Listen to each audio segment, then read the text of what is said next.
Buenas tardes, licenciada. Buenas tardes, compañeros.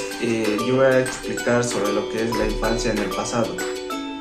En los tiempos remotos no se prestó ninguna atención e importancia para poder eliminar o que puedan abogar por los tratos que recibían los niños, y también los historiadores y especialistas en pedagogía se ocupaban, o sea, hacían énfasis en otros asuntos.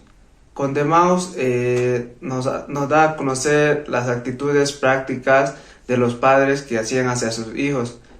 Estos tratos, violencias, infanticidios, asesinatos infantiles y otros eran considerados como algo normal en esas épocas y eran considerados también como una práctica.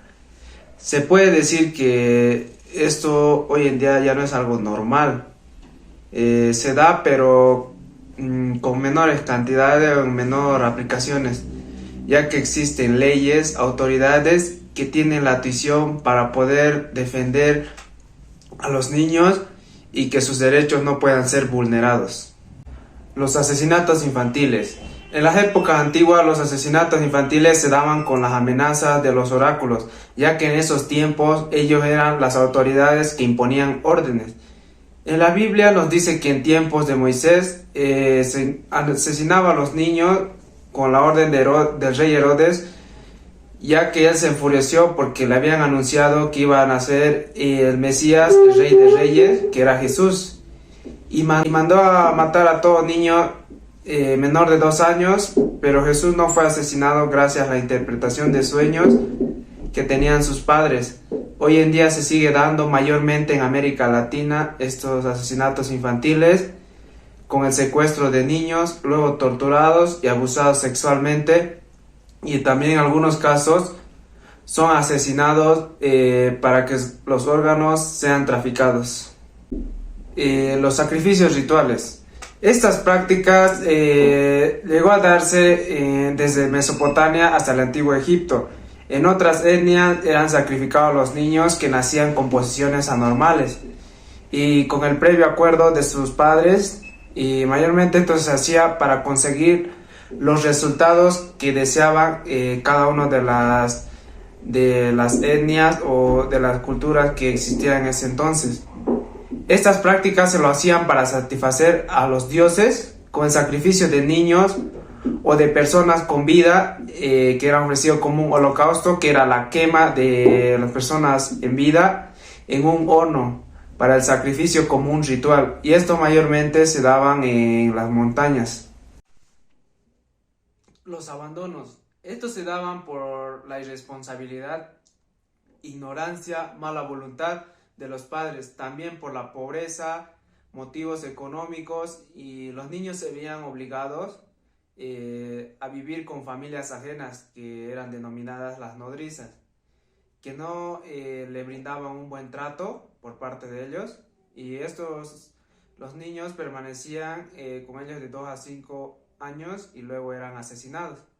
Actualmente esto hoy se sigue dando hoy en día. Niños en la calle sin padre y con sus negocios o oficios que realizan con la mentalidad de satisfacer sus necesidades personales, y también los niños son adoptados por familias sustitutas que asumen el rol de padre, o también son llevados a centros de acogidas y protección al menor, que son públicos, que brindan las necesidades básicas de protección y ejercicio de los derechos de los niños. La mortificación del cuerpo. La mortificación del cuerpo se la realizó con la vida de menores. Habían costumbre como la de la comprensión de los pies con el vendaje apretado y doloroso para que no pudiera pasar los 7,5 centímetros, y tener hijos con los pies pequeños era un prestigio y era aún muy adecuado para el matrimonio, y esto llevaba a consecuencias de infecciones y también a la muerte. También con el alargamiento de cuello de niños y niñas y la compresión de frente de los recién nacidos. Mutilación genital femenina. Esto se inició en Egipto hace 2000 años atrás.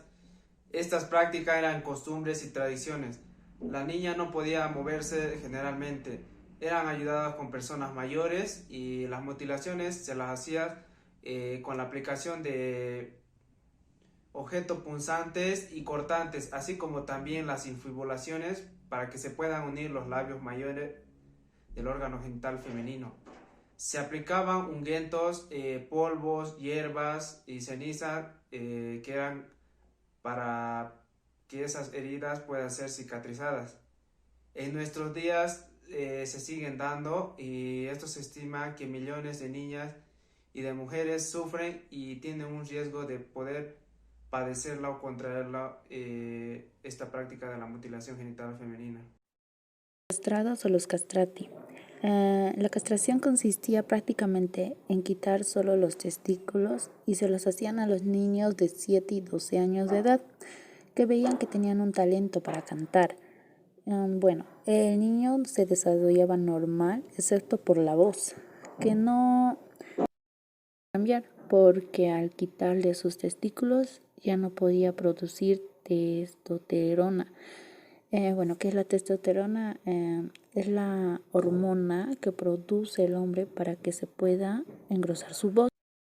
Se dice que alrededor de 4.000 niños eran castrados anualmente, siguiendo las bodas a menores. La mayoría de los matrimonios infantiles son forzados por los padres de los niños. Y en algunas zonas de Asia y África se sigue practicando los matrimonios a niños. Y bueno, en la mayoría de los casos las bodas no eran entre menores, sino entre una niña y un adulto. Y bueno, las niñas se convierten en madres a temprana edad, como decía, a los 13 o 14 años de edad, y algunas al momento del parto no sobreviven y mueren.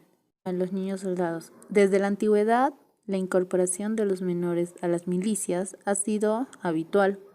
Reclutan a niños y a niñas para tiempos de guerra porque se habían agotado los adultos que quedaban y solo quedaban los niños para que vayan a guerras o si no les asistan a los soldados.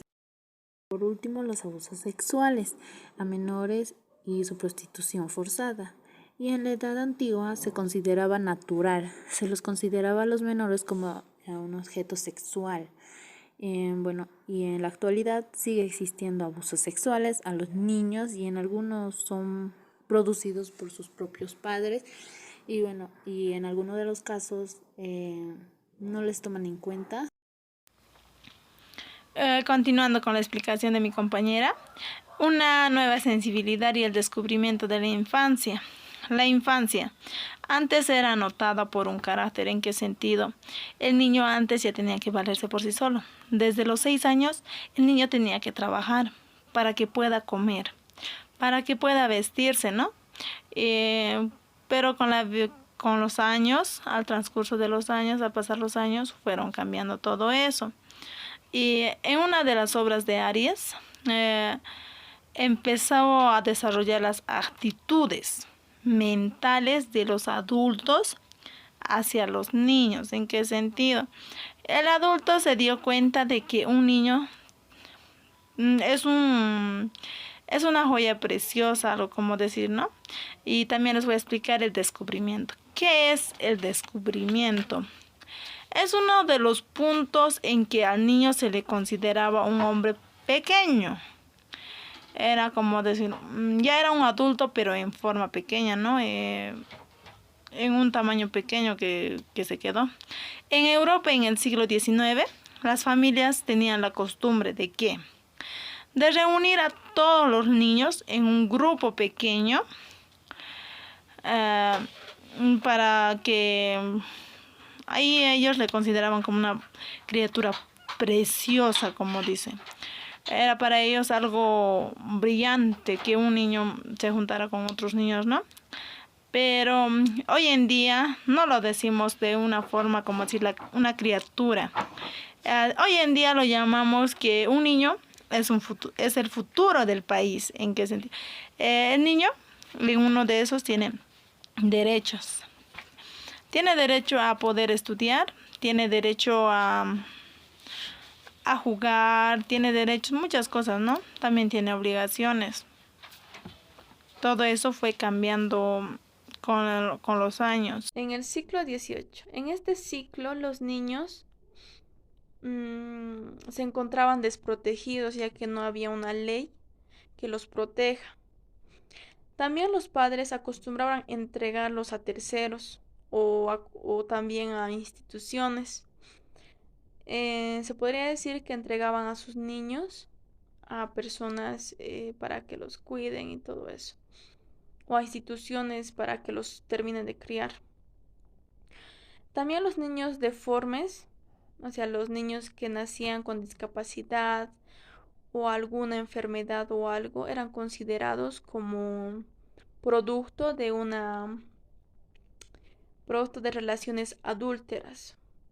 O sea, eso es lo que ellos decían. Eran considerados como hijos ilegítimos también.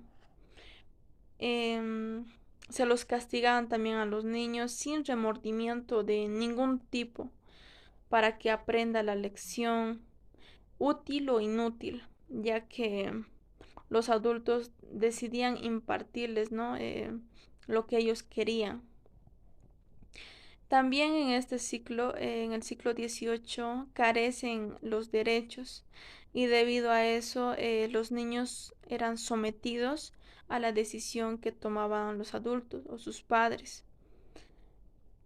No fajarlo a los niños para que no, o sea, con la excusa de que no asumieran, ¿no? Lo que es las posturas inadecuadas, aunque hoy en día se sigue haciendo eso, porque aún se sigue creyendo en lo que es para que no tengan mala postura o algo así.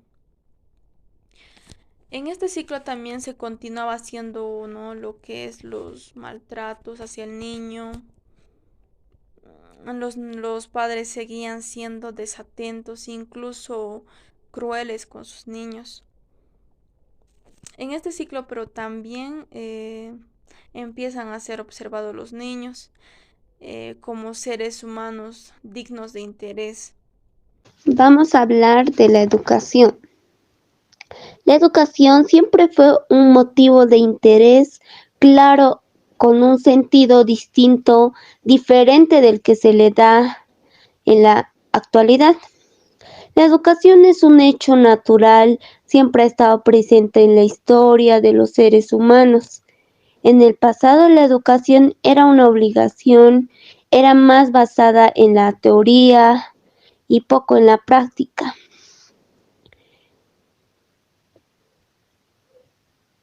La educación fue evolucionando y las formas disciplinarias se fueron humanizando.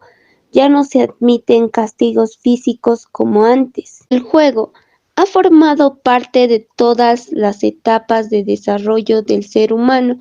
Ha servido como distracción y pasatiempo en las horas muertas.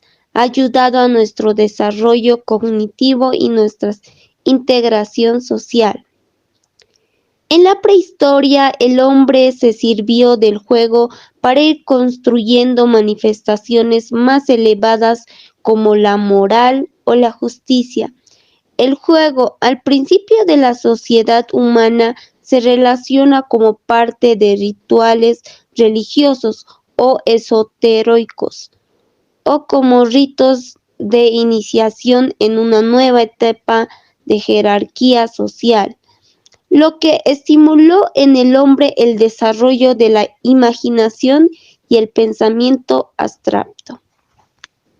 El juego es muy importante porque a partir del juego el niño construye su aprendizaje y su propia realidad social y cultural.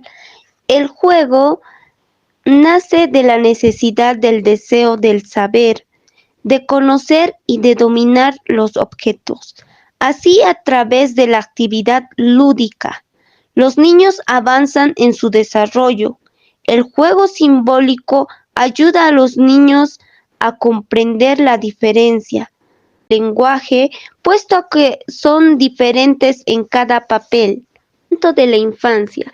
El descubrimiento de la infancia comienza en el siglo XVIII, Para De Mouse, 1991, la historia de la infancia es una pesadilla de la que hemos empezado a desaparecer hace muy poco.